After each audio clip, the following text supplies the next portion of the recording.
I thought that was a lovely service. I think Uncle Everett would have appreciated it. Don't y'all think Uncle Everett would have appreciated it? That is contrary to my way of thinking. The man had to die to get here. I don't find nothing pleasing about that. Now, Wesley, must you always contradict Violet? And today, of all days, can't you just try to be a little more agreeable? Thank you for your kind words, Louisa, but as you well know, Wesley and I haven't gotten along since the time we were small children. It's just something I've learned to accept. Now, when Edmund was born, he was such a sweet child. Wesley, why couldn't y'all be more like Edmund? He never took any pleasure in being so argumentative. Don't you two put me in the middle of your constant bickering. I want no parts of it. Celia, darling, it must be a delight to be married to Edmund. I don't believe I ever heard him raise his voice about anything. Oh, I am just going to have to let you believe that, Louisa. I am simply too hot to argue or explain anything. Wesley, Edmund, do either of you know what time the attorney said he would be reading the will? No, I do not. If I'm not mistaken, he's up at the cemetery now with the pastor. He should be here shortly. What I do know is that Uncle Everett had no children of his own to speak of, and with Daddy being his only sibling, we're his only living relatives. As far as I can see, and I don't see anybody else here that Mr. Underhill invited back after the service, well, it just stands to reason that we will be inheriting the entire estate. Does anybody know who this sweet little thing was? Was she a member of the family? She certainly was. She was the daughter of our ancestor, the one who built this place. Evidently, she died when she was just a young girl. Oh, how very sad. She sure looks like a lovely child, doesn't she? What was her name? Ooh, I'm not sure. Do either of you know Wesley, Edmund? No, I do not. I remember Uncle Everett speaking to her very highly, though, but frankly, I never paid much attention to that. Well, I did. Her name was Eve. Ah, that's right, of course. How can I forget? Eve. You remembered that name pretty quickly, Edmund. Why is that? Are you kidding me? Well, her ghost still wanders around these parts. I should know. I saw her once. I was 10 years old, and let me tell you, seeing a ghost at such a young age leaves quite the lasting impression, believe me. Oh, Edmund, you always did have such a vivid imagination. Don't give me that, Violet. I know what I saw. It was the summer that we came down to visit Uncle Everett and Aunt Nettie, right before she died. We were here for 2 whole weeks. I remember that. Uncle Everett used to delight in taking us fishing. I really hated that. Every morning like clockwork, he'd wake us up 6 a.m. and march us down to that damn pond. Remember, Edmund? Of course I do. I had a good time. Well, you would. You was little. I was 17. All I wanted to do was to go and sleep late and then go into town and talk to all the local ladies. Oh? I was 17, Louisa. That's what 17-year-old boys do. What about you, Violet? Oh, Aunt Nettie was a proper Southern lady, and I was a girl of 14. I didn't get away with much of anything. All I remember is learning how to cook and do needlepoint. Seemed to me that those 2 weeks felt more like 2 years. But after she passed, I came to look at that time a whole lot differently. She was a sweet someone, and I'm glad I got to spend some time knowing her. Hey, what about the treasure? Has anybody ever found it? I was wondering when someone would bring that up. I must say I'm not surprised in the least it was you, Bernard. And just what is that supposed to mean? Wesley, don't you go starting in on Bernard now. Oh, come on now, Violet. You know this man has spent your whole entire marriage trying to get as much of his hands on as much of this family's money as he could? Why, even on your wedding day, he couldn't wait for Daddy to hand over your dowry. Mama and Daddy made no secret about how unhappy they were with who you married, so why should I? Wesley Hammond, what has gotten into you? Louisa, you know I don't like to be in the South during the summer. It's way too hot. I'd much rather be up north. If it wasn't for this particular set of circumstances, I'd have never been here in the first place. I'm hot, I'm tired, and I'm hungry to boot. Well, I'll just go check with Ida May. Seems to me we'll all feel a lot better after we've had something to eat. Excellent idea. I think you do yourself a service to calm down a bit and keep you on counsel for a while, big brother. I suppose you're right. I'll just sit here and try to imagine a breeze come through until someone calls for food. All things being what they are, Edmund, what about that treasure? Look, rumors of there being a treasure buried on this property have been floating around as long as I can remember. Bernard, I think you just need to settle yourself down. Now, Philip Hammond built this place way back in the 1700s, and from what I've heard, he was simply not the type to be so irresponsible with his wealth. He was business-minded. He was quite the businessman for his day and much more likely to put his money to work, where it would be able to grow. Hiding it and keeping it non-productive was simply not his way. Sorry to be so long, everyone, but as Mr. Hammond's attorney and executor of his estate, I had some business to complete with the pasture. Mr. Underhill? Edmund? Wesley? On the hillside? Now, your uncle gave me some very strict instructions on how his final wishes were to be carried out. Right now, we're to sit down at Mr. Hammond's table and enjoy the peace of a good meal, after which we'll gather back out here and begin the process of going over the affairs of the will. Well, in that regard, Adame says that dinner's ready, and you know how she feels when we don't come when we're called. Oh, that sounds good. I could eat the whole broadside of a barn. Oh, and all the animals in it. All right, let's all just calm down and adjourn to the dining room, shall we?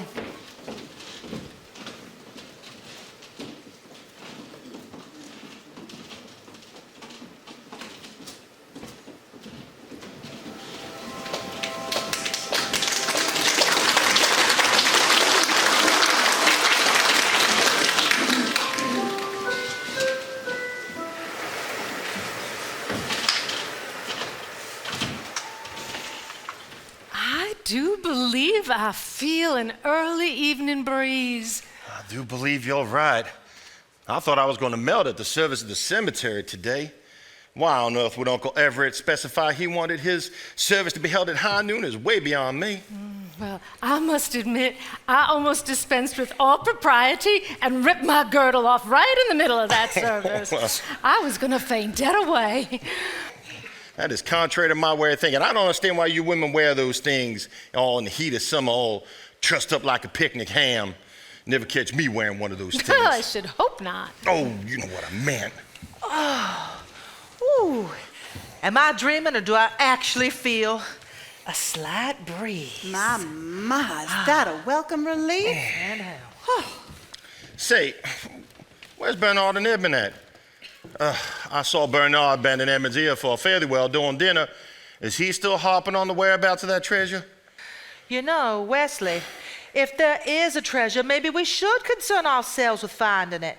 I mean, I hate to think of all that wealth hidden behind walls or under floorboards or secreted away in some secret spot on the grounds. I mean, that just doesn't sit right with me. We're not actually thinking about keeping the place, are we? I'd sure hate to sell Willowmere and then hear about the new buyer finding that treasure. I just don't see why it concerns Bernard at all. If there is any treasure found, it is the property of you and Edmund and myself to do with as we see fit. You know, Violet, this is your last chance at salvation. That man's going to spend you in the rack and ruin. You'll spend the rest of your days living in poverty, total poverty. Wesley, I have had just about enough of you for one day. You have been at me ever since we arrived here. Well, all I'm saying is that if you let that guy get his hands on any of your inheritance here, well, you're not getting any younger. You ever consider that? Would you please stop? Would you leave Violet alone? We are so tired of the way you've been harping on that girl all day. I'm trying to make a point here. With what she's coming into, she can live a real fine life without having to worry about that bloodsucker relieving her of all of it. You could live a real fine life. You can finally do something with your life. Wesley, my personal life is none of your business, and I will thank you to stay out of it, as is my relationship with my husband, Bernard. Stay out of my business. Violet is right, Wesley. You mustn't interfere in someone's marriage. Honey, a marriage is a sacred vow with God. And God keeps a record, you know. You trying to coax Violet to break her marriage vows is not going to bode well with your record come Judgment Day. Look, I just think we ought to be looking for it is all. My record come Judgment Day. What about his record come Judgment Day? Bernard, Mr. Underhill has not even read the will yet. For all we know, we may not be inheriting much of anything at all. Uncle Everett was known for his charitable nature, you know. Perhaps the largest part of his estate went to the church.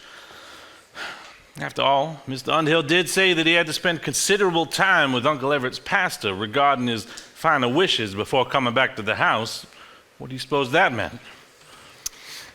You youngins still spouting? Lord Almighty! After all these years, you've been doing it since you was a little kid. Well, I can't understand why you can't find a little respect for the fact that your uncle passed on and leave it alone for a little while.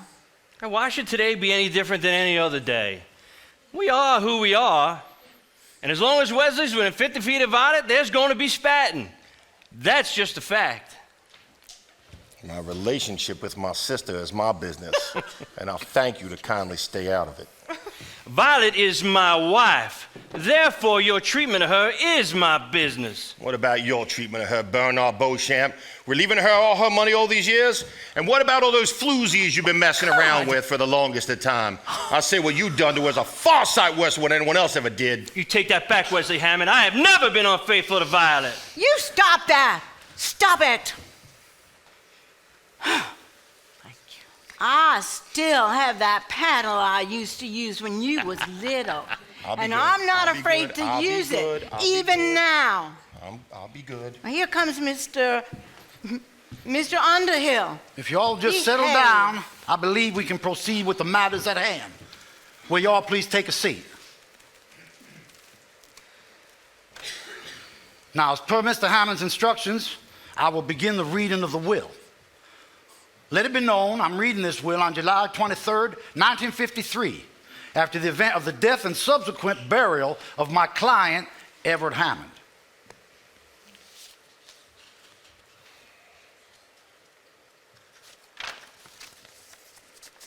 I, Everett Hollingsworth Hammond, being a sound mind and body, do declare this to be my last will and testament in order to convey all my earthly belongings upon my death. My estate is to be officiated over by my legal representative and executor, Mr. Carson Underhill, Esquire, to whom I have conveyed complete knowledge and understanding of my wishes in these matters. First, I leave our family Bible, which contains all our ancestral records, to the care of my church to be archived so that our history can be recorded and maintained for all time. With it, I also leave the sum of $50,000 to be used to continue the maintenance of the church and do the Lord's work. Second, I leave the sum of $200,000 to my housekeeper, Miss Ida Mae Pruitt, for all the years of such very fine care she tended to myself and my home. Yes, ma'am. Ida Mae is to be allowed the privilege of continuing to live out the balance of her years on the premises as long as the property remains under family ownership.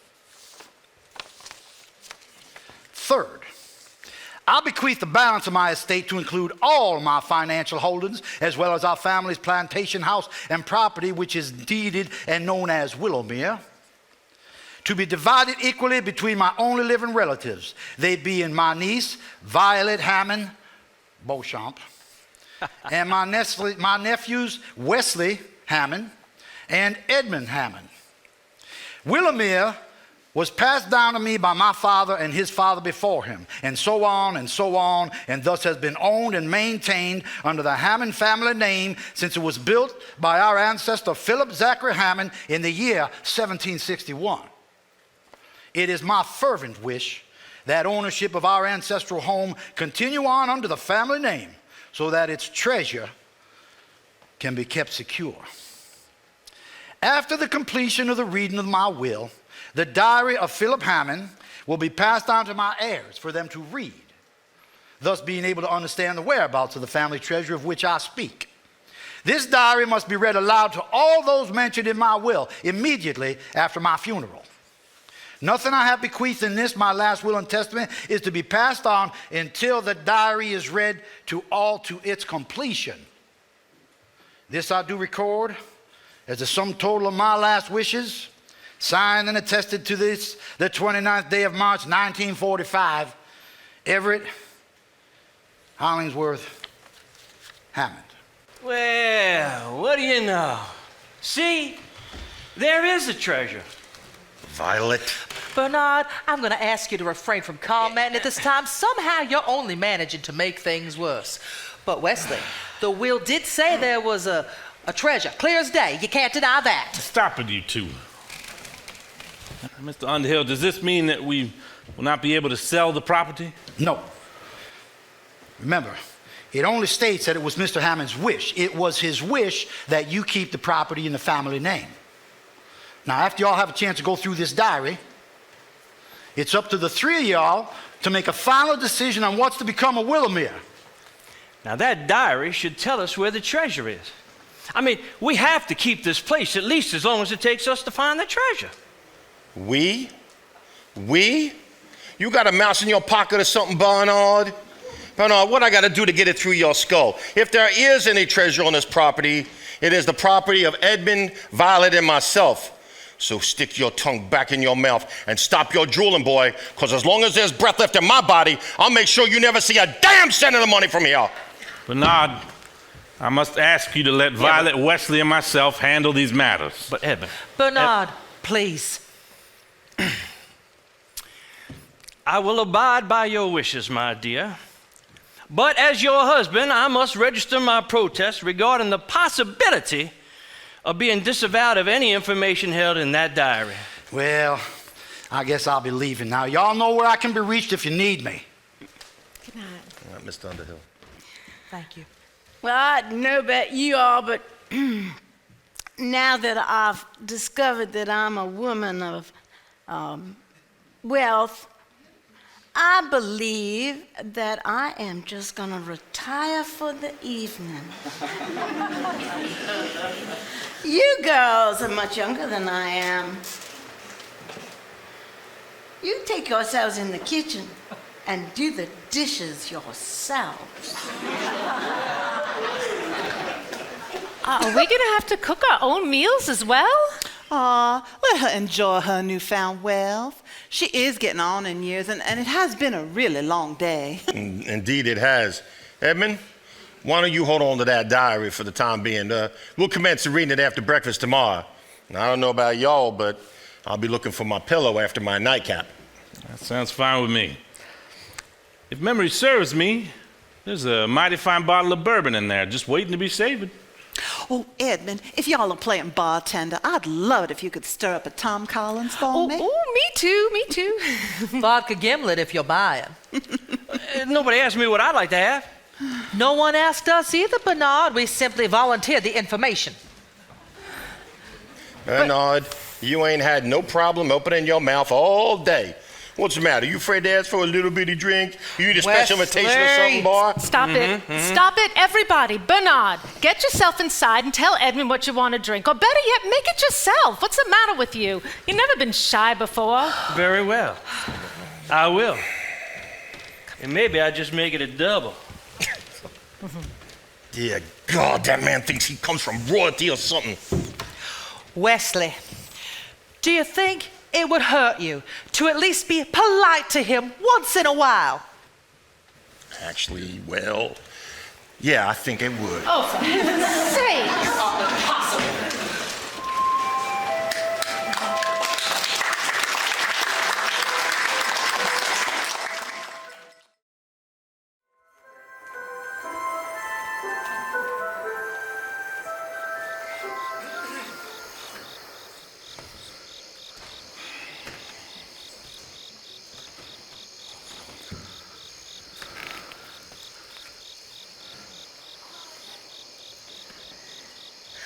What's the matter, Edmund, honey? Can't sleep?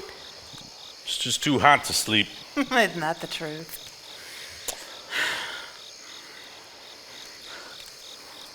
Listen, dear, you didn't let that dinner conversation get to you now, did you? Oh, no. I really enjoyed hearing about the children. Wesley and Louisa's boys sure have grown, haven't they? I'll say. We live so far apart. We miss a lot. But when they told me that the oldest was ready for high school, I almost fell off my chair. Yes, and Violet's daughter's almost 13. Now, when did that happen? You mustn't worry yourself, dear. But the doctor said there's no reason why we shouldn't be able to have children, even yet. It'll happen. You'll see. We just need to be a little bit more patient, like he said. I wonder what she was like, that little girl. She seemed so sweet and delicate. I wonder what took her little life at such an early age. It wasn't uncommon for children back then to have short life expectancies. Hell, this whole place was built before this was even a country. Do you really think you saw her when you were here as a child? I know it. I saw her just as plain as day. She was all dressed in white and dancing through the yard here just as light as a feather. She looked me square in the eye and smiled as if she knew me.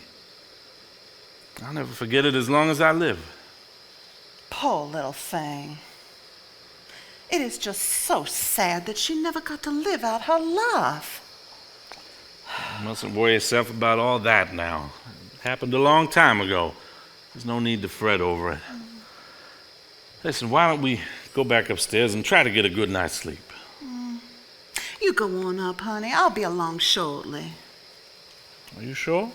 I'm sure, Edmund. I'd just like to have a quiet moment to myself is all. All right, as long as you're okay. I'm fine, Edmund, really. Go on up. I'll be right there.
Y'all better not let Wesley catch you doing that. Oh, Violet, I was just... Give it a rest, Bernard. You think I don't know what you're doing? You really think I have no idea what you're up to after all these years?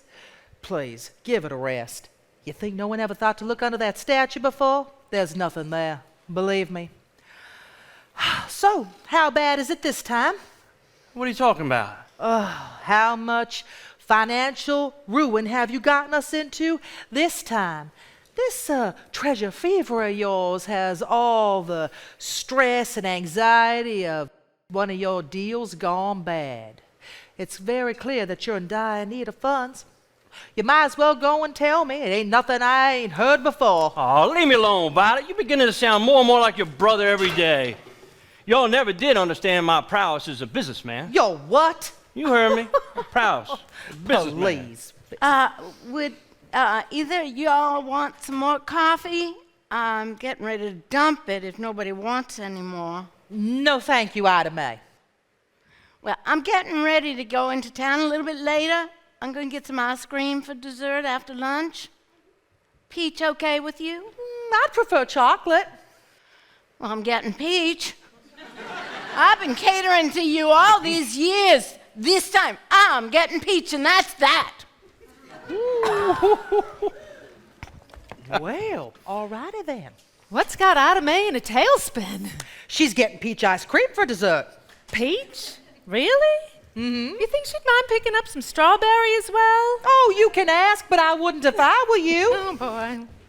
Oh, man. It sure does look like it's going to be another sculpture today. We got any electric fans around here? Oh, only one I know of is in Ida Mae's bedroom. Well, I wouldn't touch that if you know what's good for you. Well, we're going to be here for a couple days. I'm going to go into town and get some more, one for each of us, and that's all there is to that. Well, could you pick up some strawberry ice cream while you go to town? I just saw Ida Mae going into town for groceries. Why didn't you ask her? Because she's getting peach ice cream for dessert. Y'all couldn't ask her to get strawberry? Wesley, just pick up some strawberry ice cream, okay? And chocolate, too. What do you mean? What do you say we forego the ice cream for now and get into reading this diary? Good idea. All right, then. Well, let's get to it.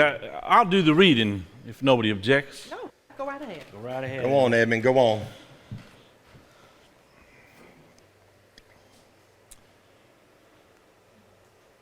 My name is Philip Zachary Hammond, and I'm the sole owner of these premises, which I have chosen to name Willowmere.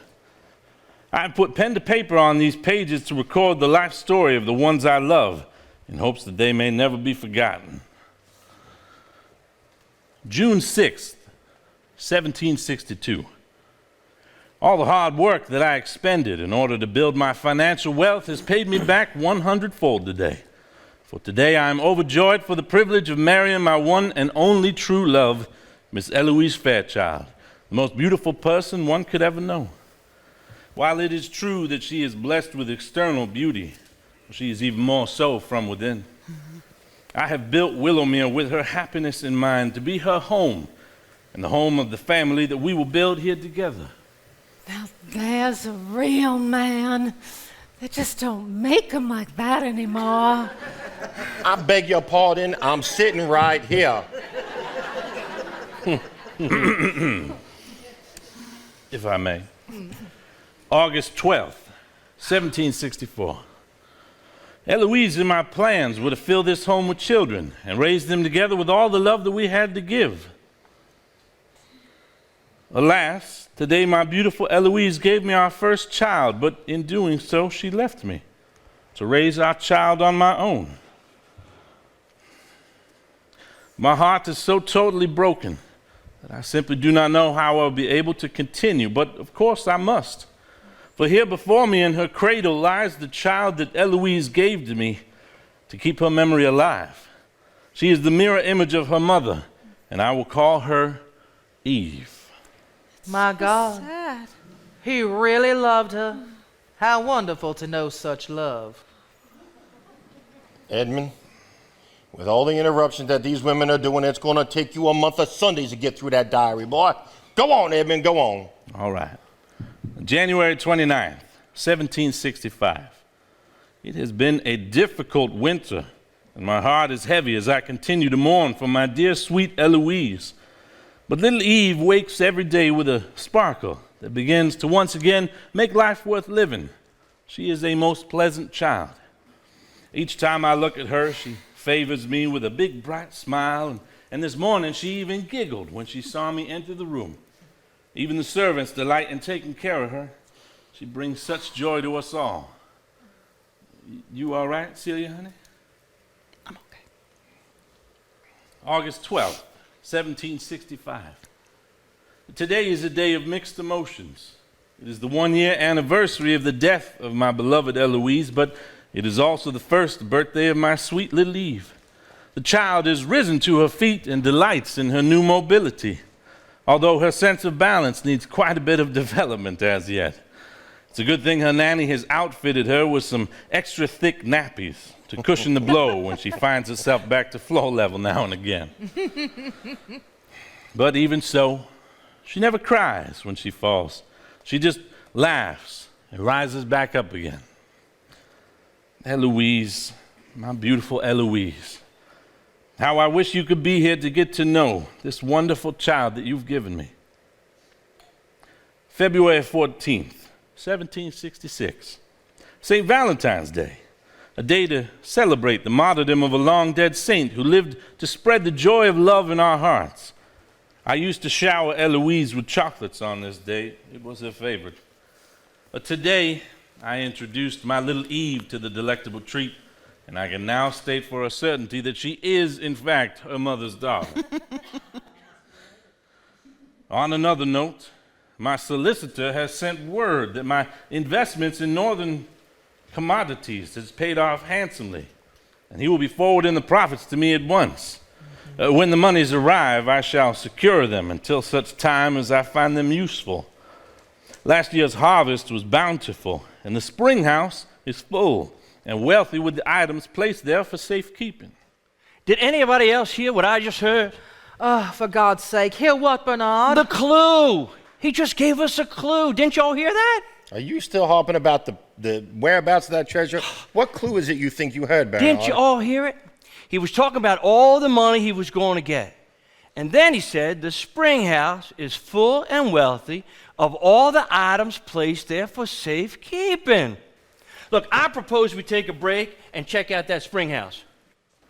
That is the dumbest thing I ever heard. But I'll tell you what. You go on down and check that spring house out for us, and we'll have lunch. What do y'all say? I'm hungry. You're always hungry, darling. But I must admit, I could go for a bite as well. Now seems as good a time as any to take a break. I didn't see Ada May come back yet. Do we have to make lunch on our own? Oh, come on now. We'll have some fun together. All right, but we better make sure we clean up real good or Ida May will have our heads.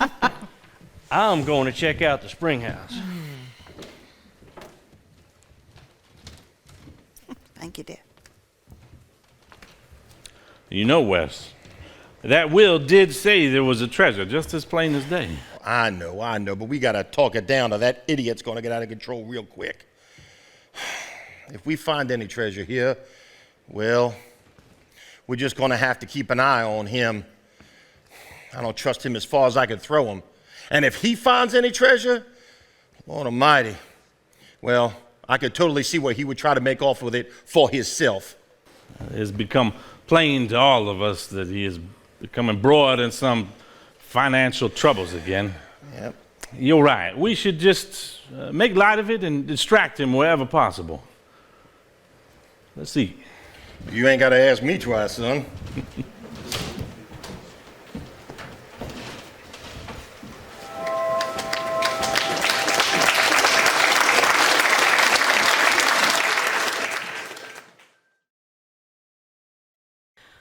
Honestly, Wesley, you have just got to stop. Ada May wasn't back from town yet, and I think we girls put together a mighty fine lunch. But no, you complained, and you complained, and then you ate everything that wasn't nailed down. Eating a good meal is one of life's little pleasures that I so do enjoy. I work hard, I'm entitled. Oh, well, are you entitled to that heart attack you're gonna have? I'm not planning on having no heart attack, Louisa. But I'm not planning on stubbing my toe, or getting the hiccups, or even catching a cold, but I'm realistic. Louisa, I'll do as I damn well please. Leave me alone, woman. You always do as you damn well please, just all the time. Never mind me and the boys. Life is only about you. Y'all ready to continue our adventure into the past? Yes, I would love to hear more. I had no idea how warm and tender your great, well, however many greats it was. Unlike somebody I know. I have to admit, I'm really enjoying learning about where we came from, and I found it all rather touching. Read on, darling, read on. All right, let's see where we were. April 4th, 1769. My little Eve will be 5 years old in August. She gets more lovely every day. My manservant Elijah plays the fiddle for her every day. He plays quite well, as a matter of fact. He does so that we can all watch Eve delight in doing her little dance for us. Some time ago, I took steps to arrange for a teacher with strong credentials to come here to begin Eve's formal education. Well, she arrived yesterday. Her name is Constance Merriweather, and she comes very highly recommended. I think it will be good for Eve to have the influence of a gentle lady to teach her all the feminine things that she will need to know as she grows. Miss Merriweather will also be able to teach Eve to play piano and the fine art of needlepoint. as well as all the social skills that she will need to fulfill her station in life. The child is so very bright and curious about everything and everyone. I want to give her every opportunity at the finest education money can buy. I'm happy to say that she took to Miss Merriweather instantly, and she to Eve. Miss Merriweather is elegant and poised, and I believe she will be a valuable influence on my dear, sweet little girl. I am confident that I have made the right choice. June 12th, 1770. Constance has been here for over a year now. I did not believe it could ever be possible, but I have been given the gift of love for a second time in my life. Constance is a true wonder. She adores my precious little Eve, and I have likewise come to adore her. Eve has become so close to her that they are more like mother and daughter than teacher and student. Well, it's easy to see where this is going. Oh, well, and why not? Plantation life must have been very lonely back then. They were all out here in the middle of nowhere. If you ask me, he's been alone long enough. I agree. A man needs a good woman. Go on, Edmund. Go on. I have decided that I have been alone long enough, and I have now found that I have a strong desire to build a life with someone new. I will ask Constance for her hand and hope that she will have me. What I tell you? Saw that coming a mile away. Edmund, with all the interruptions these women are doing, it's going to take you a month of Sundays to get through that diary, boy. Well, it's plain to see that anything involving children or weddings is bound to get them started, so we'll just have to work through it as best we can. Well, now that was just uncalled for. Ooh, would you look at that? You two do go at it once in a while. Will you please hush up? Let the man read. Go on, Edmund, go on. October 23rd, 1770. Constance and I were wed today, and Eve insisted on walking down the aisle in front of her to, as she said, show off her new mother. It was a tender and beautiful thing to see. All those who attended the ceremony were struck with how my two lovely ladies find such happiness in each other's company. I truly cannot believe my good fortune. January 22nd, 1771. A boy. Constance has given me a beautiful son. She is well, and the child is healthy, and Eve is beside herself with glee at having a new baby brother. Oh, isn't that wonderful? I didn't know anything about this. Did you, Wesley, Edmund? No, not a thing. Me neither. What are y'all doing? Oh, Lord. Y'all start to read that diary without me? Bernard, what in hell have you been doing? You look an absolute fright. What, no treasure? Did the spring house survive the attack, Bernard? Leave me alone, Wesley Hammond. I am in no mood. Nah. Why didn't y'all call me when you got back to reading that diary? Y'all know I wanted to hear what comes next. Oh, Bernard, it was all about loving and hugging and touching and squeezing, family stuff. Nothing you'd be interested in the least. Well, wait a second. What about that part where he goes on and on about the caves down by the river? I thought that part was pretty interesting.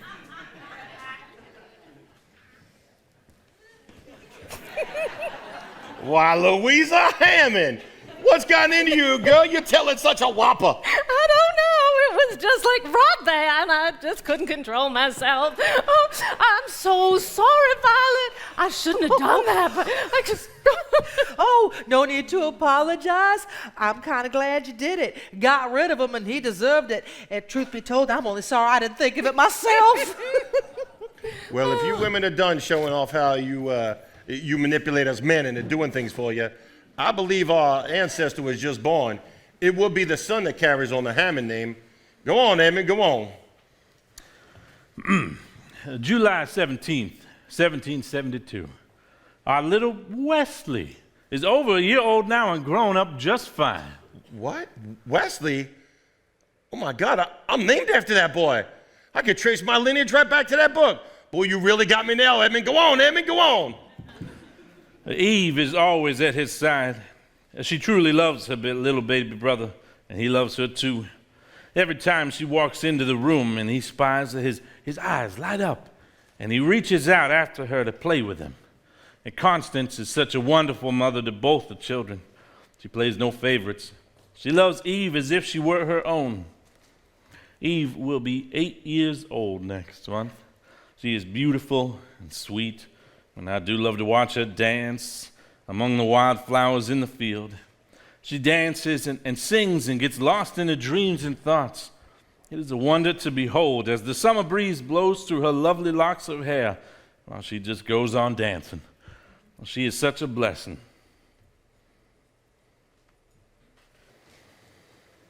August 12th, 1774. I cannot believe that our little girl is 10 years old. The time has passed so quickly. Wesley is now 3 years of age, and he is all boy. He has a special bond with a new billy goat that was born earlier in the year. He's even named him Carter. Carter and he have many tussles, and even though Carter seems to win most of them, Wesley just keeps going back for more. He's a handsome child, and I am certain he will grow up to be a fine man. That's my boy. You people better stop now. I made a fine supper, and if you don't get to the table, I'm giving it to someone else who'll appreciate it. Oh, now don't go doing that out of me. You know how much I love your cooking. I'm coming right on in. Oh, I got halfway down there and remembered there aren't any caves down there. Well, that river runs all along the levees. Oh, okay. Y'all had your fun. But you won't get me twice. Just a minute there, young man. Oh, for heaven's sake, I hope you're not planning on coming and sitting at my table in that condition. You just find yourself a washroom pretty darn quick. Make yourself presentable first. Just what got you into that state anyway? That's none of your concern, woman. Well, whatever it was foolish nonsense. Now, Bernard was treasure hunting without much luck, might I add. well, you get in that house and get yourself washed up. And come to the table for dinner, because you're going to ruin it, and I'm going to be madder than a hornet. Now get in there. Go on, get. I'm going.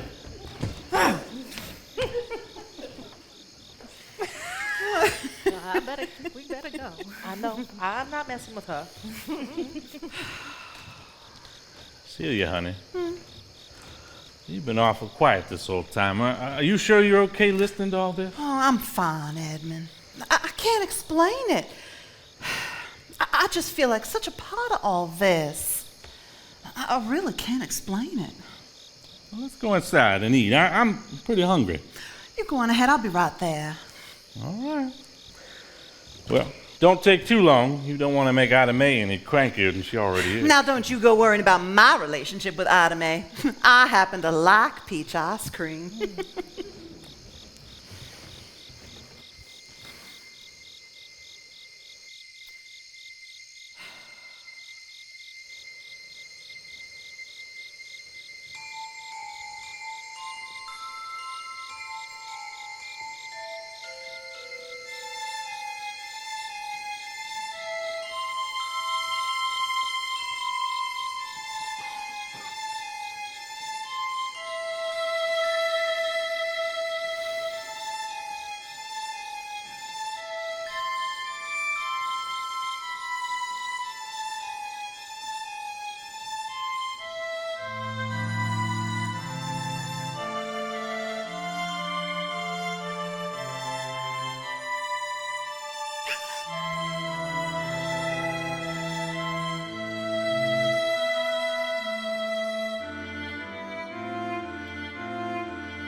No, Bernard, I'm not signing on another loan for you. I refuse to absorb any more financial responsibility for your bad decisions. Violet Beauchamp, may I remind you that you are my wife and that you are bound by our marital contract to stand by me and support me. Well, I could think of one way to solve that problem right about now. What do you mean? Do you have any idea how close I am to speaking the word divorce and meaning it? Now Violet, you're just going through the very upsetting loss of your favorite uncle, and you're just not thinking clearly. He wasn't just my favorite uncle, he was my only uncle. And yes, I am upset, but somehow I am more focused than I have ever been. You know, I am finding out that I come from some very fine people, and somehow y'all just don't seem to be fitting into that. I'd back away from me right now if I were you.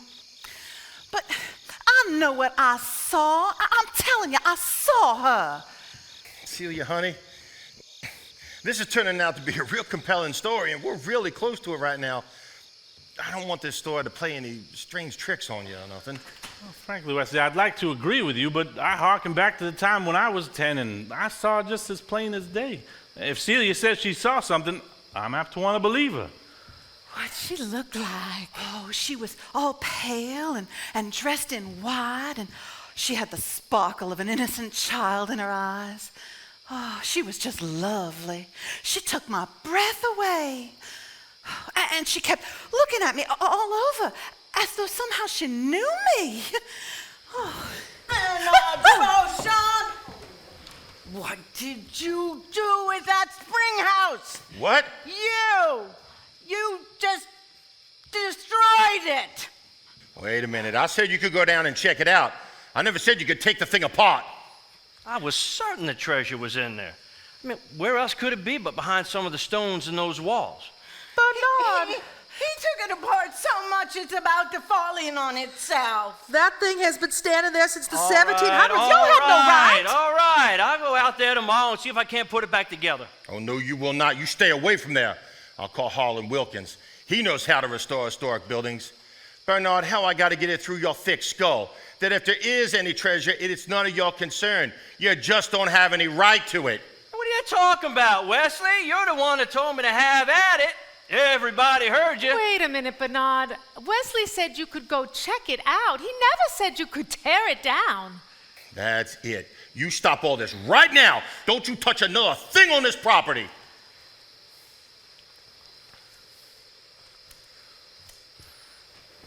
You people have never treated me right. Never!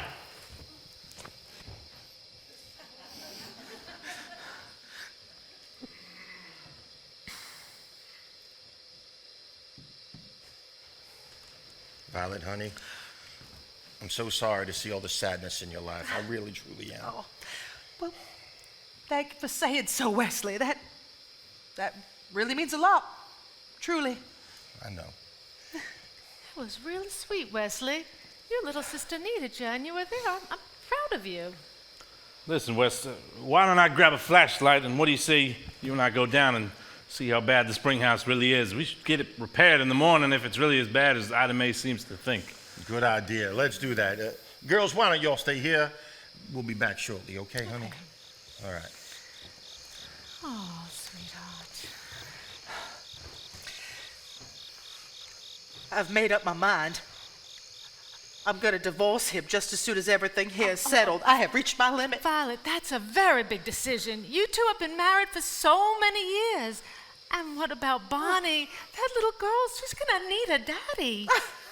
Her daddy. He never paid any attention to her. He was always off satisfied himself one way or another. What? Don't look so shocked. Wesley was right. You think I didn't know about all those other women? Of course I knew. How stupid would I have to be to not know? I just, for the sake of my Bonnie, oh. The thing is, I don't even know why I married him in the first place anymore. I don't remember what I saw in him at all. Wesley is right. He is really, really right. This has to stop. This is my chance. With my inheritance, I can finally be rid of him once and for all, and I can start a good life for me and my Bonnie. Oh, Violet, your marriage hasn't been a total loss. After all, you have that beautiful little girl. I'd give anything to have a little girl like that. Thank you for saying so, Celia, honey. I'm so sorry y'all haven't had children of your own yet. Y'all would make a wonderful mother. Thank you, dear. I thought maybe you could use something, so I made some lemonade. Well, that was very thoughtful of you, Autumn May. I couldn't help hearing what's going on out here. I thought a little refreshment break might be in order. What a sweet gesture, Autumn May. We really appreciate that. Well, don't you go telling nobody I did something good. Okay? Nice. You don't want to spoil my reputation after all these years, do you? Oh, thank you. Autumn May, did you ever see the ghost of that little girl wandering around here? Oh, yes. I've seen her. And she's a sweet little so-and-so. Always giggling and dancing. I never felt threatened by her. She's been around so long, she's just a part of this place. There, I told you so. You met her? Why, indeed I have, as a matter of fact. So, Ida Mae, you've had the privilege of meeting the little girl of the ghost I came from? No, not the girl. Not from her. From the boy. Only the boy. Just the boy. Oh, Autumn May's right. That poor little soul passed when she was just a little girl. That's right, I forgot. Say, Ida Mae, do you know how she died? Oh, not my business to say. Not my place. Well, that was interesting. I wonder what Ida Mae knows. I don't know, but something tells me by the time Edmund gets to that end of the diary, we might all just find out.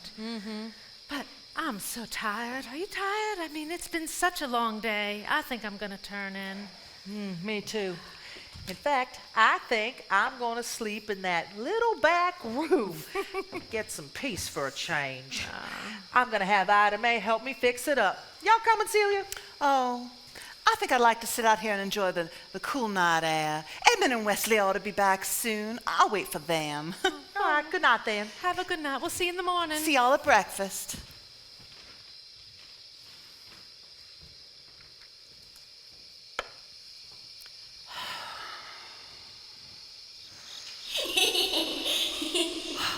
Is that you, little girl? Eve?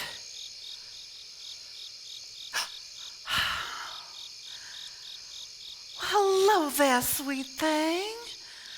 Oh, what a lovely little thing you are. Oh, I so wonder why it is you chose to remain here night after night to do your pretty little dance. What keeps you here?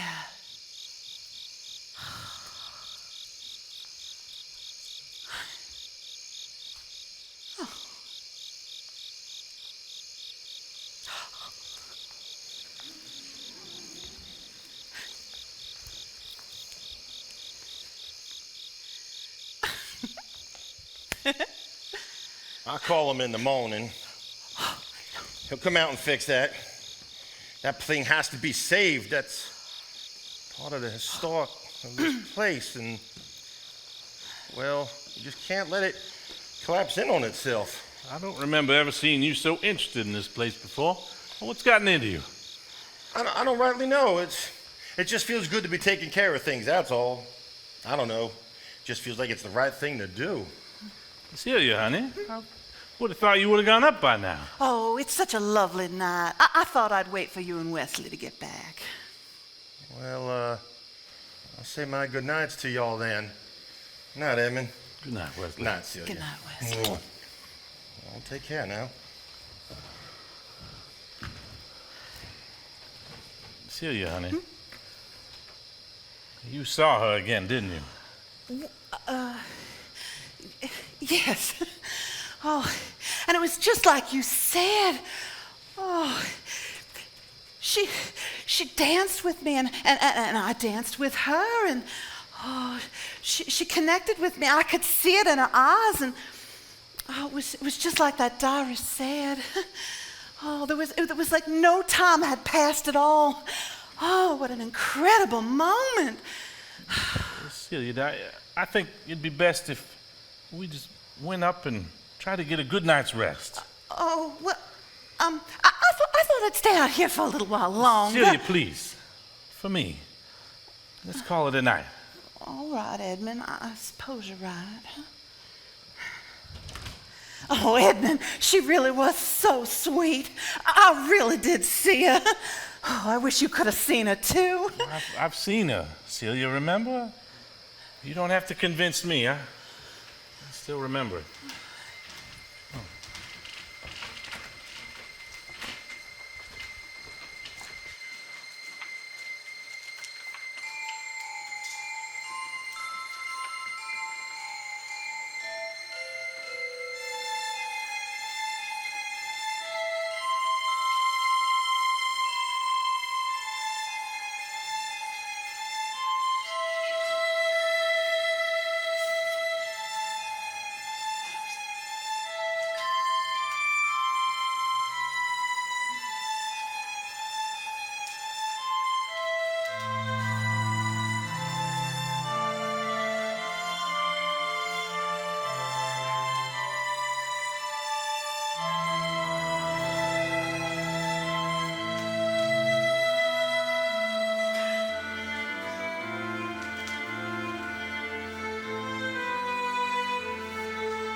Morning, everybody.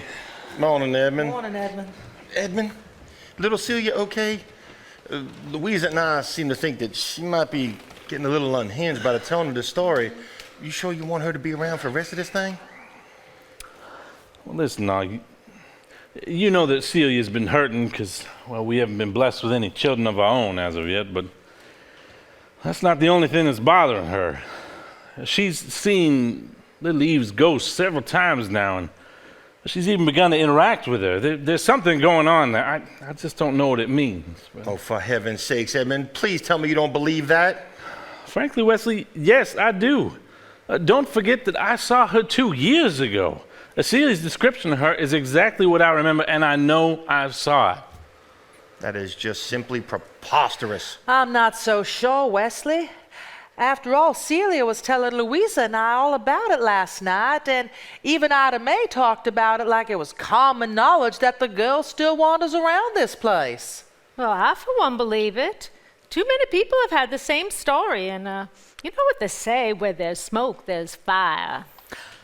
Oh, I didn't know y'all were out here already. You didn't start without me, did you? No, sweetheart, we didn't. No. But I think we're ready. Edmund, you ready? Yeah. Might as well get started. Please do, Edmund. Celia, you sure you're all right? Yes, Edmund, I'm fine. Read on. Okay.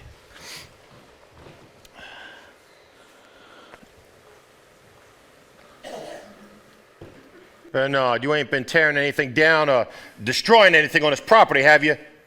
No, I have not. I just been walking around the property to see if there's any place worth investigating further. That's all. Bernard, if you do find someplace you feel is worth investigating further, just do me a favor and consult Wesley and myself, and we will accompany you and go see it together. Fine. I'll just do that. Let's see where we were. Here we are. February 16th, 1775. Everywhere in these American colonies, there seems to be a great unrest. King George has been using us all as his private bank, and he has been having all the governors of all the different territories increase taxes considerably. There has even been talk of a revolution. Oh my God. That date. Don't y'all get it? This was the beginning of the Revolutionary War. This whole country was formed back then. Oh, how exciting. I wonder what side he came down on. Go on, Edmund, go on. I certainly hope it doesn't come to that. I'd hate to see this country torn apart. It has become the policy of those of us that have managed to amass any wealth to make sure to convert everything we have into gold and find more clever ways to conceal our true earnings. August 6th, 1775. Things are getting worse. The governor has sent the military around to all the homes and businesses to try to claim as much as they can through additional taxes and even just plain theft. I have been considering my own options for financial concealment, and there doesn't seem to be any other choice than to hide funds in various places so that if the British come looking and find one location, there's always more hidden elsewhere. There, you see, he did bury church around here. God's sake. Bernard, I'll tell you. when the war was over, this country formed an entirely new banking system. The British were done here. Yep. He would have dug up any gold that he had buried and invested it. He was business-minded. I'm telling you, he would have used his wealth to make more wealth.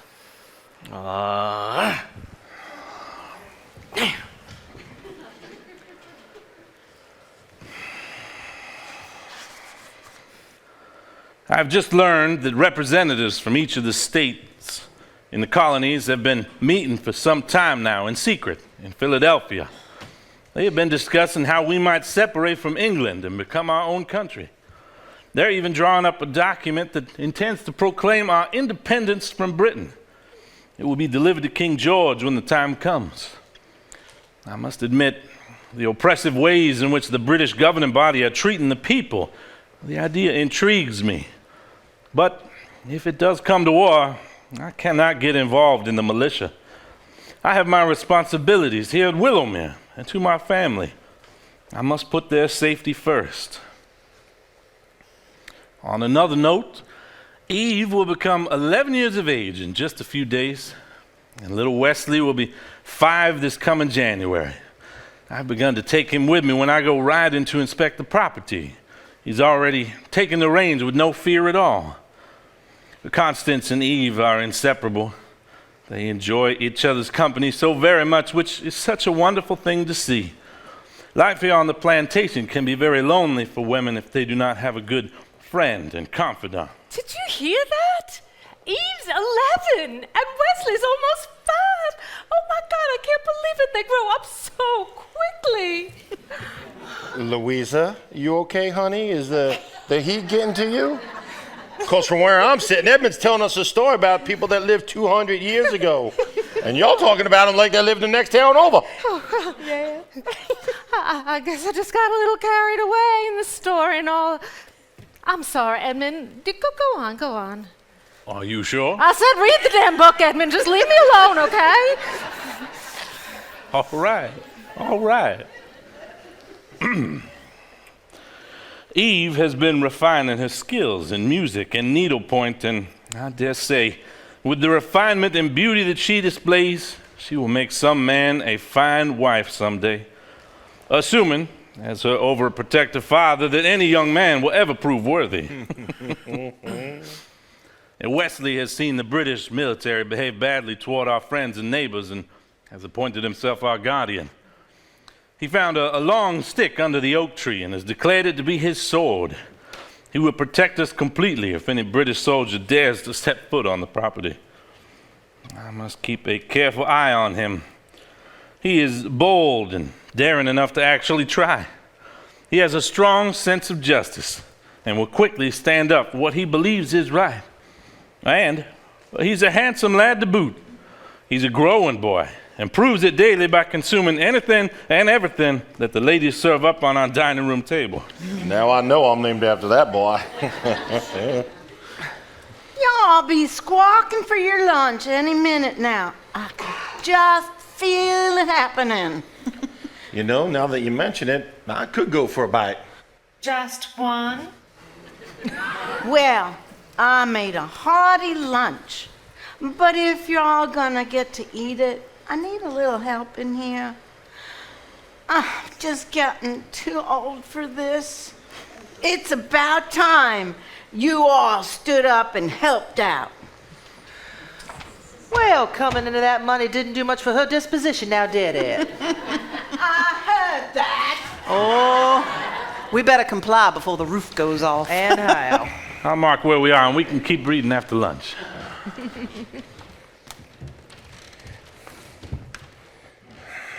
You know, Edmund, when we first got called down here, I was plumb annoyed. I got business of my own to take care of up north, and, well, dropping everything and coming down here, and especially with all this heat, that's contrary to my way of thinking. And, you know, I was thinking, maybe I can have you handle my end of the business and just send me a check.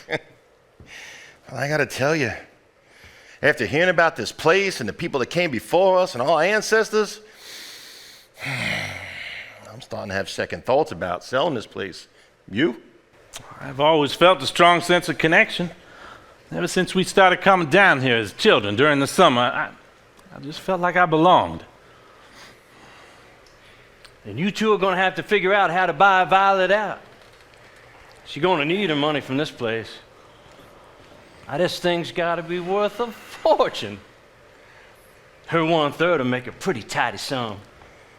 Bernard, every time I think I hear the worst out of you, boy, you go and open your mouth again, don't you? How many times I got to tell you that we already know that you found yourself in some financial difficulty now, haven't you? Stay out of our business. Violet, Edmund, and I will handle the disposition of Willamere on our own.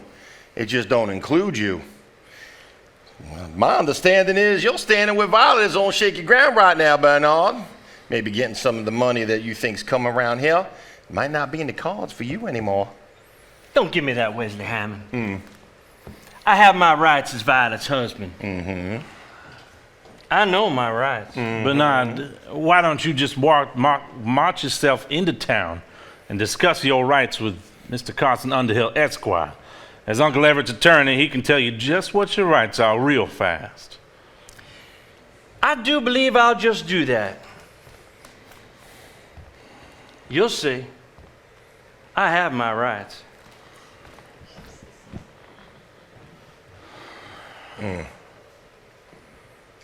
Well, at least we'll have a quiet, peaceful lunch. Good call, Edmund, good call. I don't know what it is. I normally just let him roll off my back, but he has really been getting under my skin recently. Come on, let's eat. You ain't got to tell me twice, boy.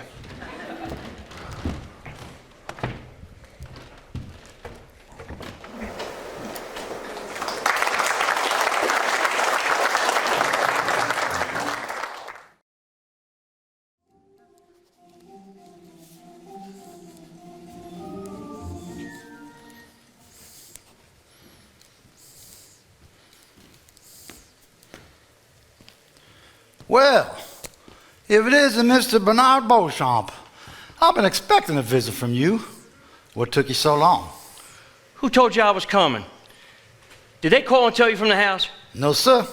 Mr. Everett Hammond told me to expect y'all. Looks like he was right. The man's dead. Now, how could he have known that I... Wait a minute. What'd he say about me? Quite a lot, actually. He told me you'd be coming down here looking for ways to get your hands on Violet's inheritance money. Seems he knew you pretty well. Look, I know there are laws about this sort of thing. I want to know just where I stand and how much I can lay claim You're right, to. Mr. Beauchamp. There are laws regarding this sort of thing. That's why Mr. Hammond had me take precautions to make sure those laws were fully followed and obeyed. You see, he had me draw the paperwork up nice and tight, so there's no way you're ever going to get your hands on any of Violet's money. None at all. It's all in the legal transfer of his estate. What? He can't do that. It was his money, sir. He can do anything he wants with it. I'll hire my own attorney. I'll fight this. Well, that's your right, of course, if you choose. But I'd like to remind you, if you do so, you'll have to file in this county in the name of Hammond Pack's a mighty wallop here. That, coupled with the fact that I specialize in these types of matters, and I made sure to sew that thing up real tight, doesn't put you in a good stand where this is concerned, I can assure you. The only thing you're going to have, I promise you, is a substantial legal bill. And if I don't miss my guess, you ain't going to have the funds to honor that debt any more than all the other debt you have already built up. Oh, I'll find a way. I know people too, you know. Y'all won't get away with this. I'll think of something. You'll see. Y'all just let me know how that turns out for you, son. I'll be right here waiting for you. But for now, you'll have to excuse me. I got pressing matters to attend to. Damn it! Son! Come! Son!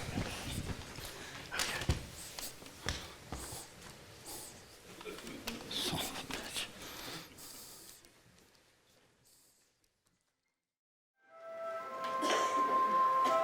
Oh, wait for me. Y'all didn't start without me, did you? No, we did not, sister dear. Pull up a seat. Go on, Edmund, go on. August 20th, 1776. I have just received word that last month the delegates in Philadelphia signed what they call our Declaration of Independence from British rule. They're planning on constructing the mechanics of our new government as a republic run by the people, as a democracy. Our new country is to be known as the United States of America. The whole country is turned upside down. Before they can actually put this fully into action, there is a war to be fought. I'm surrounded by many who have declared themselves to be loyalists to the king. It is hard to know who is on what side, and everyone is being very careful to keep their affiliations to themselves. It appears that most of the military action will be going on in the northern states, but the British have stationed soldiers throughout the South, hoping to keep things settled down here. They have hired whole companies of Hessian soldiers to fight with them and for them. They are a particularly nasty lot, and we are all making a point of avoiding them wherever possible. We have formed a local militia, but for the most part, at this point, we are no match for them. However, we're learning to fight more like the Indians do. It's beginning to give us somewhat of an advantage in some cases. Violet, I want to talk with you right now. Oh, what in the hell is the matter now? I just spoke to Mr. Carson Underhill, and you and I need to get together privately and come to an understanding right now. Bernard, I am not in the least bit anxious to talk to you about much of anything right now. I thought I'd made my feelings clear as of late. Your feelings are of little concern to me right now. You are my wife, and I demand. Oh, you demand? You demand? You can just go to hell and take your demands with you. Do as you're told, Violet. You're coming with me. What? How dare you, Bernard Beauchamp? You got more nerve than a bad tooth. Now, you listen to me. You listen to me good. I've had it. I am done. Do you hear me? I am done. You're done when I tell you you're done. Bernard! You have just taken the proverbial one step too far. Now I'm telling you. I want you to get your personal belongings and get off this property. You can't tell me to do that. Violet owns 1/3 of this place, and I'm her husband. I have a right to be here. Not if I say you don't. And I do say you don't. Now, it's my turn. I want you to get out of this house. Get out of here. I am done. Do you hear me? Get out. And I will let you know something else. I will be retaining Mr. Underhill to draw up the paperwork for our divorce just as soon as I'm done handling the situation here at Willowmere. And I will also be maintaining full custody of Barney. Now you listen to me good. Get out. Now, Violet, you really don't mean that. Don't you tell me what I don't mean. Violet, honey. Get out. What's going on out here? Who's acting up? Violet just told Bernard to hit the road. Well, It's about time.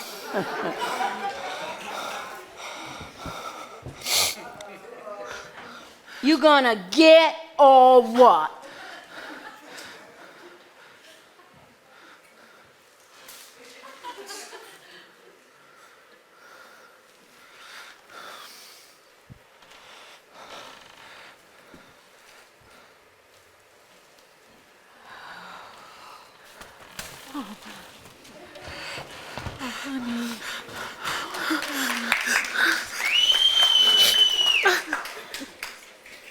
What can we do to help, Violet? I don't know. I have to think. I can't believe I had the guts to say those words. I've thought them in my mind so many times, but now that I hear them out loud, I feel so relieved. What about... I feel so relieved. What about Bonnie? Should we go and get her? He won't go near her, will he? No. He barely knows that child. He made it very clear from the time she was born she was only in his way. He was very upset when I gave birth to a girl. He'd been bragging to all his friends that he was going to have a son, and that was that. No, he won't go near her. Frankly, he barely knows that child. I'm ashamed to say, but it's true. How can anyone not want a child? I just can't understand that. Violet, honey, how you doing with your finances? I mean, I know you'll be fine with what you're coming into here, but how can Edmund and I help you? Oh, Wesley, thank you so much for saying that. It means so much to know that y'all have my back. It really means a lot. Oh, there now, girl. I know we fought like cats and dogs when we was younger, and well, we even carried it over to today, but I'm your older brother. I'm here to help you. We'll get through this together like a family should.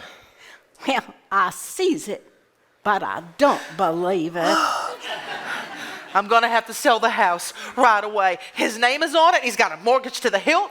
And then I've got to get out from under some debt from some loans that he signed me on. And Violet, don't worry about all that right now. Wesley and I will help you take care of all that. And Mr. Underhill will handle everything else. And you and that beautiful child are gonna come live here at Willamille with me. Yeah, this is your home, Violet. This is where you belong. You two will be safe here when the boys get everything else settled. But I thought we were planning on selling Willowmere. I mean, that's what we talked about before we came here, isn't it? Wesley and I have been having second thoughts. That's right. Uncle Everett left enough money for the upkeep of this place, and, well, we're just pondering the possibility and maybe keep it in the family a little while longer. I mean, this is our ancestral home, right? We got plenty of generations of blood, sweat, and tears into this place. We just can't let it go away. Who are you? And what have you done with my husband? Well, when a man gets a little bit older, he just tends to look at things differently. That's all I'm doing, honey. Well, I know what I'm gonna do. All right? I'm gonna make dinner. And I believe you might consider stepping back from all this and taking a little time, okay? Edmund, I think everybody could use something. Would you get together some cocktails? I think y'all could use one. Uh-huh. Oh, and while you're at it, make me one too. Make her one too. When did that start? Well, when she came into her money, that's when. Boy, oh boy. Uncle Everett must be looking down at all the trouble that he started and just laughing his head off. Well, I'm taking orders. Who wants what? Oh, Tom Collins. Oh, me too.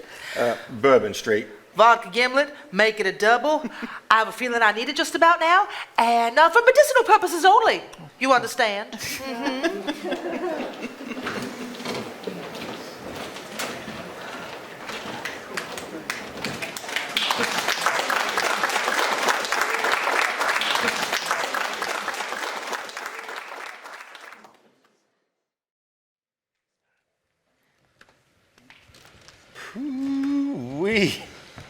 I knew Violet could never hold her liquor, but damn. I must say I'm happy for her this time, though. It's like truth serum. She finally opened up and told us all about that fix that asshole Bernard's gotten her into. I had no idea how bad it was. He'd taken everything and left her with nothing but debt. Well, we're just going to have to take charge, you and me. She can't stand alone in this. He needs to know that she has the full force of the Hammond family behind her. This way he don't try for nothing else. Huh. You think that'll stop him from trying? Frankly, I don't put anything past that bastard. We need to move fast to get her out from under so that he doesn't have time to think about anything at all. Yeah, you know, Ida Mae is right. We need to get her and Bonnie packed up and moved down here right quick. We're just going to have to look to selling that house. Maybe we could take the house mortgage out of the equation. Not so fast. I'm willing to bet that a lot of the loans that she was talking about are filed against the house. We may not be able to get rid of just the house. We might have to deal with those loans right then and there. Well, it's a cinch we can't get no financial help from Bernard's side. That crumbum ain't got nothing but nothing. I'll tell you, I've been going over Uncle Everett's paperwork. That man was one smart sumbitch. He's got more money than God tied up in all sorts of assets. Money ain't no problem, no more, for none of us. Violet's going to be okay. We just got to get her out from under, that's all. I say we work on getting her unmarried first. With a divorce comes a settlement agreement, and that seems to me to be the best way to put a leash on Bernard so he can't come anywhere near her and Bonnie anymore. That's good. You're right. We'll start there. We'll talk to her in the morning. She's in no condition to talk tonight. You know, tomorrow morning she's going to need a little hangover remedy. Well, Wes, what do you think about this place? You really think we should keep it? You know, I'm starting to lean that way, brother. You know, I don't put much stock into family history. I've been too busy building my own empire, so to speak of. The only time I got is for Louisa and the boys. But hearing about this place, and old Philip, what they had to do to survive back then, the Revolutionary War and his girls, and his boy, Dan Edmund, I'm named after that boy. I had no earthly idea how that would make me feel. I hear you, big brother. Hearing all this just makes me want to do more research and find out how we got from there to here. We cannot let this place go. We owe it to everyone that came before us to keep it intact here. Well, if what you say is true, and there really is no monetary issues anymore, I see no reason to do anything but keep it in the family. That's good. You're right. Then that's what we'll do, just like old Uncle Everett wanted to. We'll keep it in the family. Although, you do realize that holding on to this place means continuing to be under Ida Mae's rule until the day she dies. Now, Edmund, I was having a lot of fun. Why'd you have to go and bring that up? Now, after all we've been through with Violet at dinner, how can you two be laughing? We were just discussing something funny regarding Ida Mae. There's something funny about Ida Mae? How's Violet doing? She's out cold, and we put her to bed. But I really think it was good that she drank all that wine with dinner. She really needed to let loose and let go and really tell us what was going on. Well, it might have been good for the moment, but I wouldn't want to be her come tomorrow morning. No. Listen, girls, Wesley and I have something to tell you. We've been talking, and we definitely decided we want to keep Willamere after all. I hope you're all right with that. Oh, I am so glad to hear that, and so relieved. Oh, I'd hate to think of the care and the upkeep of this place going to strangers. Or what they might be prone to do with it. Oh. You know, suppose they wanted to, sell Willamere off in chunks and build houses everywhere. That would just be awful. Louisa, sweetheart, I gotta admit, you take my breath away. All the way down here, all you talked about was how we're going to sell this place off and get back to our lives. I know, sugar, but hearing the stories of this place and being married to you and you being a part of it all, I just, started thinking about it differently. Oh, what about the spirit of that little girl? Oh, I would hate to just up and abandon her like that. Yes, well, Wesley was saying that Uncle Everett had enough money stored up for all of us and to pay for the upkeep of this place, so we see no reason to do anything but keep it here in the family. Oh, thank you. Well, I don't know about you, but I am spent. This has been quite the day, and I'm going to turn in. Are you coming? Why, sure, honey. You just lead the way and I'll follow you anyway. Did you hear the part where I said I was tired? Man can dream, can't he?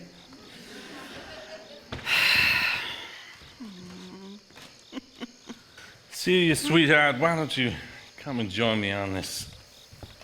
There's nothing I would like more than to sit and enjoy the calm and cool of the evening with my beautiful wife. How can any girl resist such an invitation?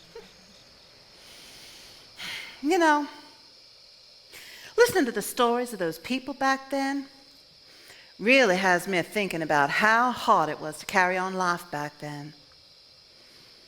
I mean, judging by the dates of the entries in that diary, they didn't learn things, important things, sometimes for months after it already happened. Plus, it wasn't like it is today. They were all alone out here. This place isn't secluded now like it was back then. That sure was a mighty brave way to live, if you ask me. I see. And with the war going on all around them, my first thought while I was reading the diary was, how does a man keep his family safe during all that? That's really what to think about, isn't it? Do you really think you saw her when you were here as a child? No, I did.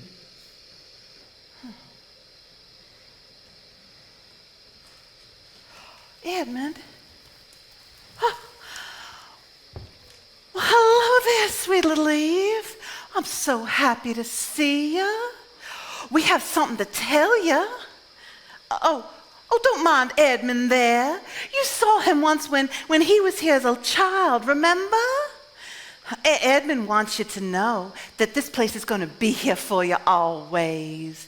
It's going to stay in the family, and the family's going to keep on owning it and running it.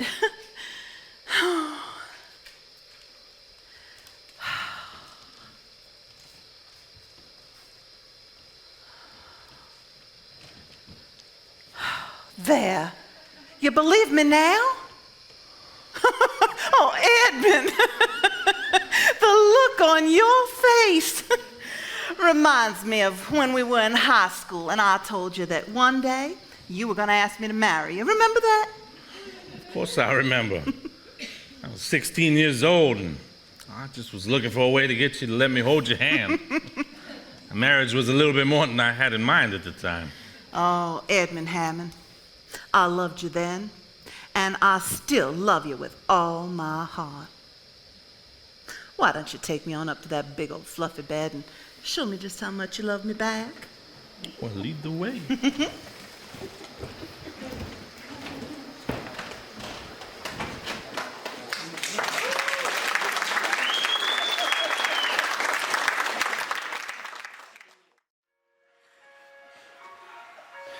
I'll begin to work on the divorce papers right away.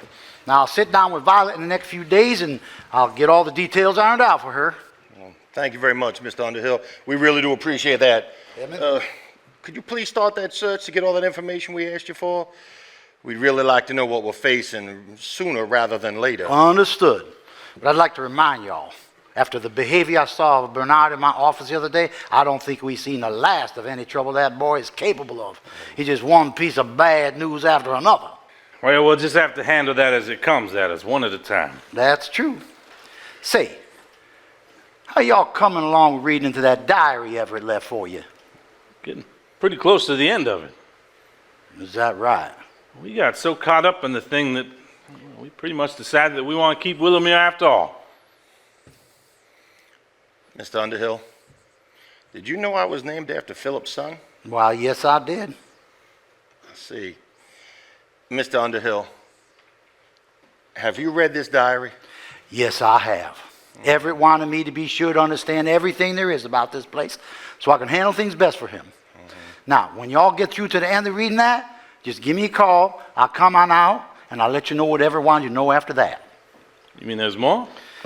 Just give me a call. I'll come on down, and we'll finish her up. What is next? There's no sense borrowing worry until it gets you. Yeah. Listen, Wes, there's something I got to tell you. What's that, Edmund? I don't know how to say this, but last night after you and Louisa went up and Sia and I were sitting here alone, well, Oh, please. Don't tell me you think you've seen the ghost of that little girl again. I saw her, Wesley, just as plain as I'm looking at you now. She was all dressed in white and dancing through the fields just as pretty as a picture. With everything else that's going on around here, now I got to worry about having you and Celia committed? What is going on with this family?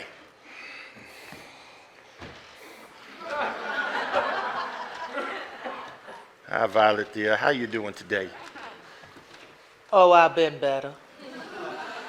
But now that I got everything out and y'all know what's going on, I have to say I feel like I lost 100 pounds.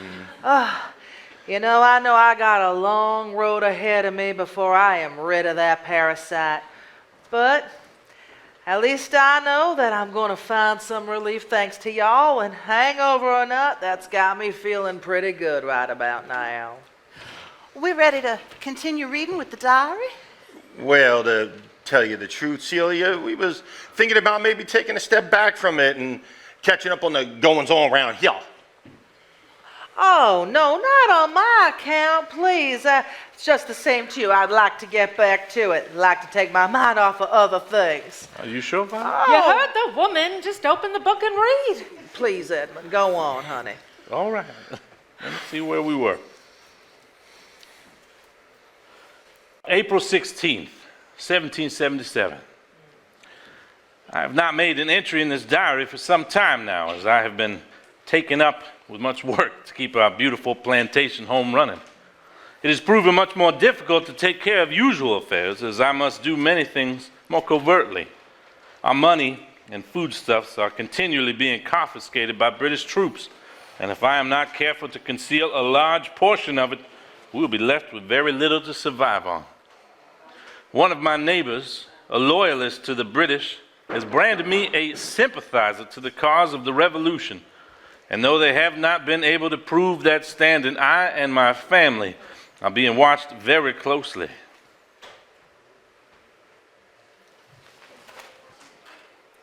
March 21st, 1778. It would seem that the war has taken a large turn in favor of the colonial cause in the North. As a result, the British have turned their attention to those of us in the South in hopes of shoring up the loyalist factions here and regrouping. However, those fighting here for the cause have taken to their new form of warfare quite well, and they continue to confound the British, as well as their Hessian cohorts. The British continue to march in form, wearing those bright red coats of theirs, and the Patriots just hide in the brush and pick them off one by one. April 12th, 1778. Constance and I have managed to secretly assist the Patriot militia by helping them with provisions and even giving them protection by hiding them in the root cellar when British troops are in the area. Yet with it all, Constance and I are so very happy in our life together here, and the children are in remarkable health. Wesley just turned 7 years of age this past January, and he continues to show fine strength of character. Constance has been having some difficulty keeping him focused on his studies, however. He would much rather be outside than fighting all the trees with that sword of his in order to single-handedly win the war. But her skills as a teacher have stood her well. She somehow manages to regiment to time spent with the books in the library here at Willowmere. Eve is becoming quite the young lady. She is approaching 14 years of age this August. And every time I look at her, I can see her mother's smile and her mother's poise and elegance, as she often continues with her favorite pastime, dancing and singing through the fields. Eloise was truly an unusual beauty, and Eve certainly is her mirror image. I love my Constance with all my heart, but I must admit, every time I look at my beautiful little Eve, the memory of Eloise comes rushing back, and my heartstrings can sometimes tear me apart. Wesley, if something ever happened to me, would you marry another woman? Now, who do you suppose could take your place? You're the love of my life. I know, but Philip felt that way about Eloise when she died. But it seems to me it didn't take him very long before he married Constance. Louisa? Put out, Edmund. I want to hear Wesley's answer. Wesley, by now all the women in this county know that you've come into a big part of Uncle Everett's inheritance, and if I wasn't here, I think they'd be looking at you long and hard. Well, why do you suppose they'd be looking at me, you know? Do you think it's only because of my money? Wesley, don't do it. Because I'll have you know that there are a lot of women that look at me, even when we didn't have two nickels to rub together. Well, what women, Wesley? Tell me, what women are we talking about? Women? Which Well, one? you see, the thing is that I was a happily married man, so I just blew them all off right away, honey. I don't even remember. Apparently not, because you seem to remember them all very, very clearly right then. But that's only because you brought it up, Sugar Britches, and I. If it's all the same to you, I have had it up to here with marital problems. And I would like to get back to the diary, if that's okay. We're just about done with it, and I can't wait to see how it ends. Yeah, go on, Edmund, save me. What a novel idea. May 21st, 1778. The Hessians came through here today and took all our livestock to feed their troops. Knowing they were on their way here, we managed to hide my prize horse, a few cows, the old sow, and a few chickens in the root cellar that is hidden in the back of the house. What things we were able to begin harvesting early, Constance and Eve have already put up and concealed in the root cellar in preparation for winter. It is getting harder and harder to placate their greed, but my most serious concern is the safety of Constance and the children. The last time they came through here, Wesley came rushing out of the house, sword in hand, and began striking out with a vengeance. It is very fortunate that they found his behavior to be no more than the amusing act of a boy at play, and simply made light of it. June 19th, 1778. We have instructed the children that they must not wander any further than 100 feet from the house at all times, and if they see or hear any British soldiers, they are to immediately run inside or to the safety of the root cellar. Wesley has been told that from here on in he must abandon his sword and take cover so as to help protect his mother and sister in more concealed places. I think this approach has managed to make my wishes clear to him so that he will obey my instructions. That and the firm hand he received after his previous reckless actions in warfare. Just who is it who prematurely got the idea in their head to cut a piece of my fresh apple pie? Wesley Hammond. That pie was meant for everybody to share after lunch. Now, on account of that, you ain't getting no more pie. You had your piece, and now you're going to have to watch while everybody else has theirs. Because there ain't no more pie. And that's that. Now, y'all better get yourselves into the table for lunch, because it's ready, and I'm in no mood to fool around. You just cannot seem to stay out of your own way today, big brother. That woman can't stop me from eating any more of that pie. Well, we can. Y'all already had your piece, and you're not getting any of mine. You're not getting any of mine either. Well, I just found out you've been looking at other women, so there's a snowball's chance in hell you're going to have any of my pie. Oh, I'm hungry. Come on, let's go eat. Sounds good. I finally feel like I could eat something. I really hate this family.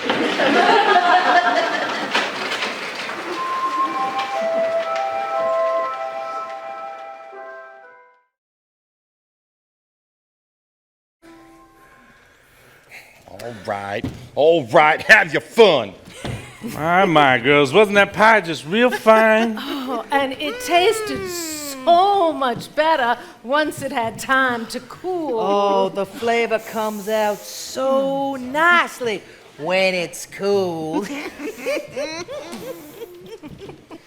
Celia, honey, you're going to come to my defense. You always was the nice one. Not after you tried to steal a forkful of my pie, I'm not, you cheat.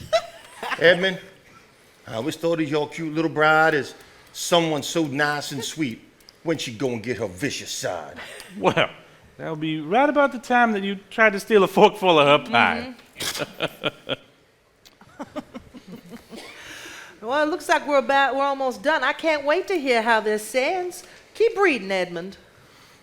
All right, let's see. August 3rd, 1778. Well, that's today. Oh, That is today. so it is. I'm at my wit's end. We cannot find Eve. Oh, my God. She has been missing for hours, and evening is beginning to set in. I've called out to everyone we know to help in the search.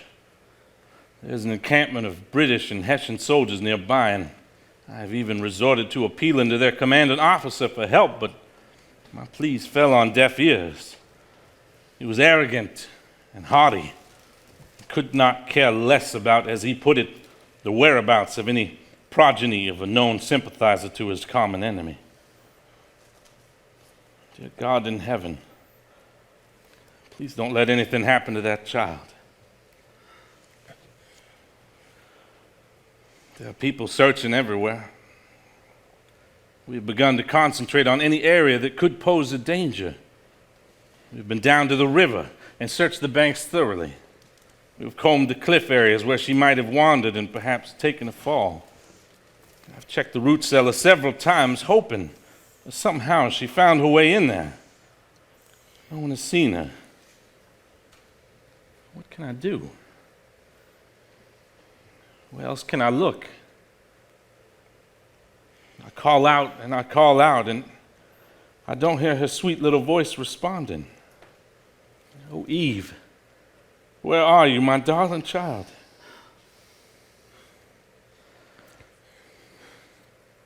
August 4th, 1778. Everyone has been searching for Eve all through the night. The British, along with their Hessian cohorts, broke camp at sunrise this morning and moved out. Having exhausted our search in every place imaginable, we finally decided to extend our search to their abandoned military encampment. And there, amongst the rubble of the waste they left behind, was the broken body of my beautiful little girl. Oh, God, no. No. The unspeakable things that were wrought upon her cannot and will not be put into words in these writings. The imagination of any reader can never fully note the truth of the matter. I am ripped inside like 1,000 knives have torn me open. I cannot begin to know how to bring myself to inform her mother. What words can I use? How can I bring myself to visit this on her heart? My friends have aided me to gently wrap her lifeless body into a soft blanket so that I might take her home one final time.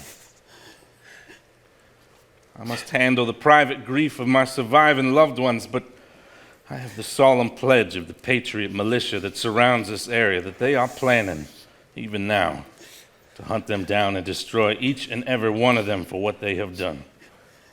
They will offer them no mercy.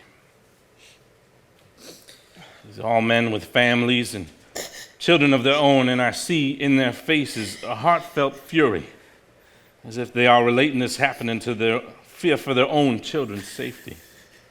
And they are resolved in that fury.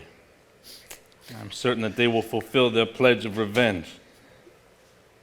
But for now, I carry my child home. I am her father, and I have failed her. I don't know how or if I can ever survive this.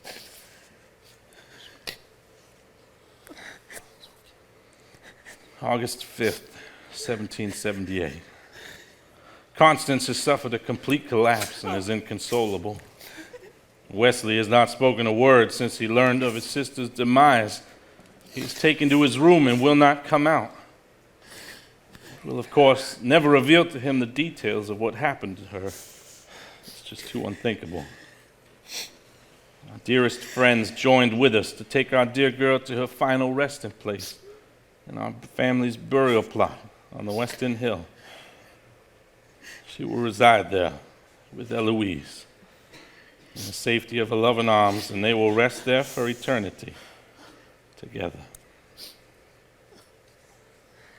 And so, let it be known that today, August 5th, 1778, the sparkle and light went out of my existence, and I have buried my beautiful little angel. I have indeed buried my treasure. Oh my God. She is our family's treasure. Oh, Edmund, that beautiful little girl, I can't stand it. I want to take her in my arms and take her away. So do we all, my dear. So do we all.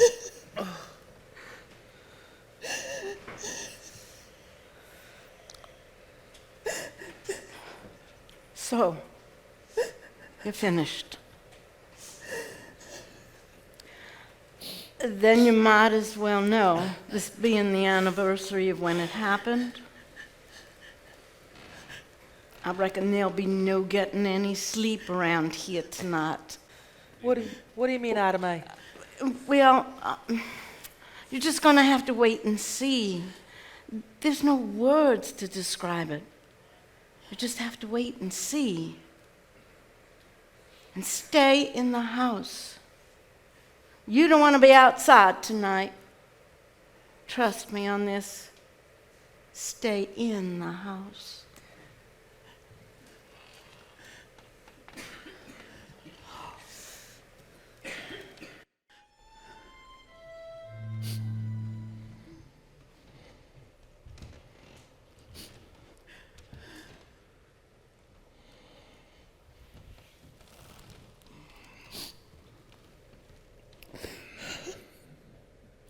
There has to be something we can do. There's nothing we can do. Celia, darling, it all happened 200 years ago. It's in the past. But it's so hard. We've seen her. I can only think of her as if she's here with us right now.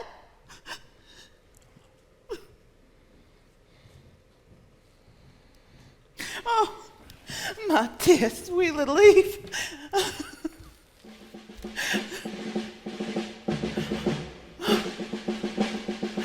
No, Eve. No, please don't go. I can protect you. I know that I can. What are you doing?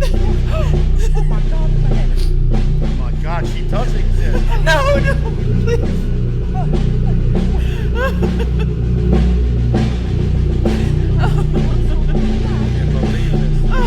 Wesley, Edmund, isn't it something y'all can do? Nothing we can do. This happened over 200 years ago. No, Eve. Oh my God. Stay behind me, Louisa. Stay behind me. Oh my God. Oh my God.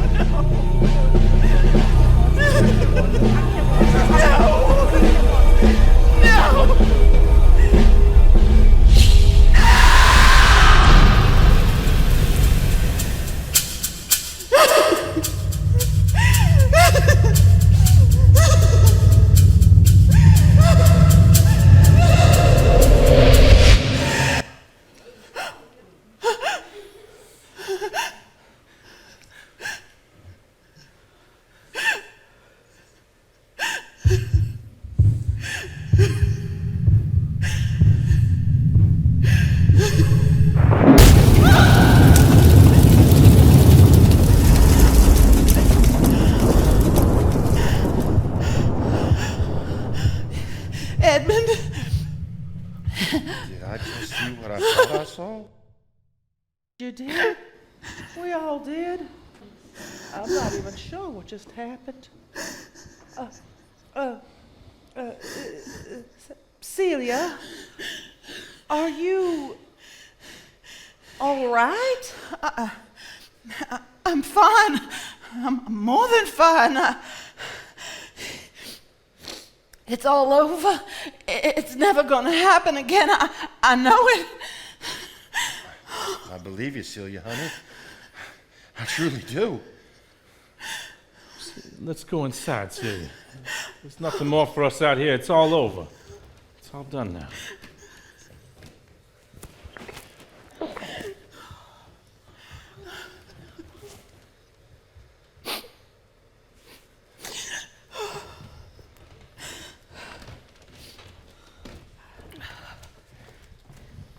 I'm at a total loss.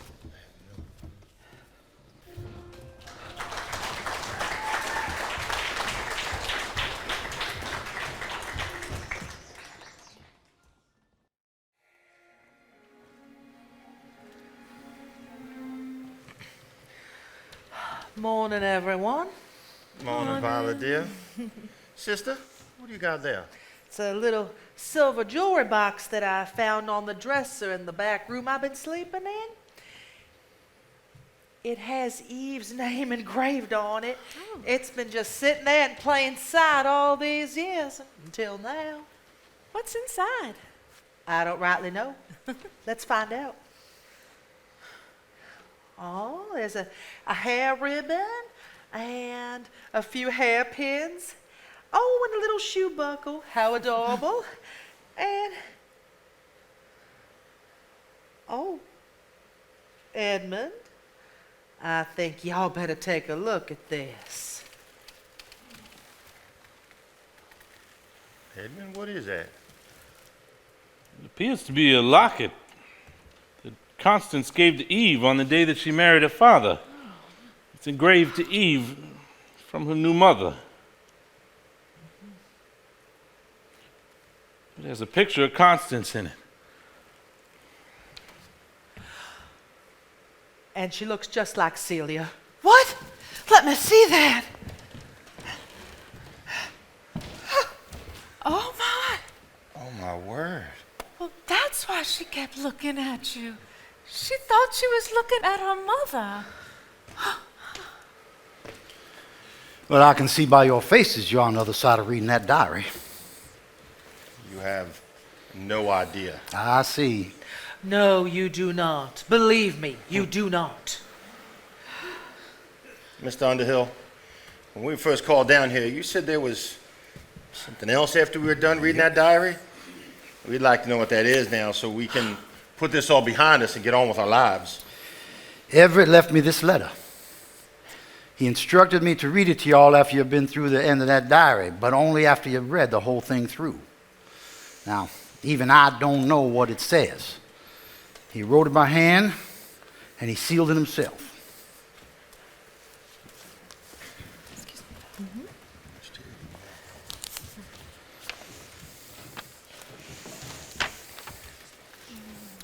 You now know what occurred so many years ago when our family history began here.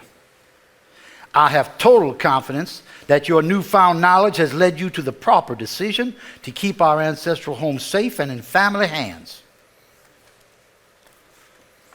Know this: there is nothing so strong as the bond that now holds you all together. Those of you who choose not to live on these premises, keep coming here. Hold this place close in your hearts. Bring your children here and teach them what it means to be a part of this place. You now know how the struggle that was our family's beginning. I'm guessing at this point you'd like to know the rest. There is a safe behind the left side wall panel in the library. Enclosed with this letter is the combination. In it, you will find the written memoirs of each of our ancestors as they came forward in history, including my own. After what you have just experienced here, I now entrust you with their words, their existence, and the records of their lives. As you become acquainted with each one of them, know that their blood runs through your veins. You are them and they you. Perhaps you will now understand your duty to record your own written life stories and add them to the mix for future descendants to be able to come to know you as well. Just remember, knowing who you come from is knowing where you've been. And knowing those who've gone before is knowing.